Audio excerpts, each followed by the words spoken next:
છોટાઉદેપુર જિલ્લાના પાવીજેતપુર તાલુકાના કદવાલ વિસ્તારમાં રાત્રિ દરમિયાન ફોરેસ્ટ વિભાગ ટીમ અને મોબાઈલ સ્ક્વોડ ટીમને અંગત બાતમી મળતા પાસ કે પરવાના વગર મહુડા ભરેલ ટ્રક તાત્કાલિક ધોરણે કબજે લીધી હતી, જેમાં ફોરેસ્ટ અને મોબાઈલ સ્ક્વોડની ટીમ દ્વારા વોચ રાખી હતી અને મહુડા ભરેલ ટ્રક મળી આવતા ચાલકની પૂછપરછ હાથ ધરાઈ હતી, જેમાં ચાલક પાસેથી કોઈપણ જરૂરી દસ્તાવેજ મળ્યા ન હતા, જેથી બિન પાસ પરવાના વગર મહુડા ભરેલ ટ્રક ચાલક તાત્કાલિક ઝડપી લીધો હતો અને ટ્રક જબુગામ સેલ ડેપોમાં લઈ જવામાં આવી હતી અને કાયદા મુજબ કાયદેસરની કાર્યવાહી હાથ ધરવામાં આવી છે।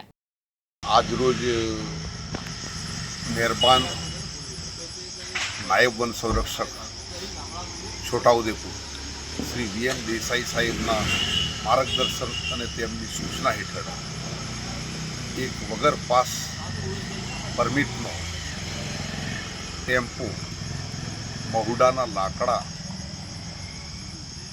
વાહતુક કરતા અટક કરેલ છે કદવાલ ફોરેસ્ટર અને મોબાઈલ સ્ક્વોડ બોડેલીએ આગળની કાર્યવાહી માટે જબુગામ સેલ ડેપો ઉપર ટેમ્પાને લઈ જવાની કાર્યવાહી કરવામાં આવેલ છે। શું નામ છે તમારું? મારું નામ છે Shamsuddin Makrani, mobile squad forester Bodeli. Altaf Makrani, Divyang News, Pavi Jetpur, Chhota Udepur.